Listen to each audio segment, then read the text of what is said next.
Hello everyone, আশা করছি সকলে ভালো আছো আর আমিও ভালো আছি। তোমরা সকলে জানো এখন বিয়ের মাস চলছে, তাই চারিদিকে একটা বিয়ের মহা ধুমধাম। তো গত 24 তারিখে আমাদের পাড়াতেও এরকম একটা বিয়ে ছিল। আর যেহেতু আমরা শহরে বাস করি না, তাই আমরা যখন শুনতে পাই ভোরবেলায় বউ এসেছে, আমরা ছুটতে চলে যাই। নতুন বউকে প্রথমবার দেখার মজাটাই যে আলাদা। আর দেখো শীতের সকাল হয়, অনেকে কম্বল নিয়ে প্রেজেন্ট হয়ে গেছে আর কিছুজন মুখে ব্রাশ নিয়ে প্রেজেন্ট হয়ে গেছে।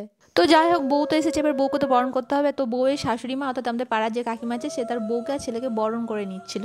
আর বরণ করার পর তাকে তার প্রথম গিফট হিসেবে একটা সোনার লোহা বাঁধানো তাকে হাতে পরিয়েও দিয়েছিল। আর তোমরা সকলে জানো যে বিয়েতে জামাইয়ের কিছু দায়িত্ব থাকে, কিন্তু এখানটাতে জামাই প্রেজেন্ট ছিল না। আর সেই কারণে নতুন বউয়ের পুরনো যা আছে যে সে তার দায়িত্বটা পালন করে নিচ্ছিল। আর বউয়ের ওজন যেহেতু ভীষণ হালকা ছিল, তাই সে খুব সহজে কোলে করে নিয়ে বাড়ির ভিতরে ঢুকে গেল। বাড়িতে যাওয়ার পর জানো যে তোমরা বাঙালির প্রচুর নিয়ম আছে, সেরকমই একটা নিয়ম হচ্ছে পান আর সুপারি কিছু সাদা দুধের উপর রাখা থাকবে, সেটা আঁচলে করে বর বউয়ের হাতে দিয়ে দিবে আর সেটা নিয়ে বাড়ির ভিতরে ঢুকবে। এর মধ্যে ঘর ঘেরা নিয়েও কিছু সমস্যা এগুলো, সেগুলো আমি ভিডিও করিনি। তো দেখা হচ্ছে নেক্সট ব্লগে, যেখানে আমার রিসেপশন লুক থাকবে, আমি ওকে সাজাবো অ্যাজ এ মেকআপ আর্টিস্ট।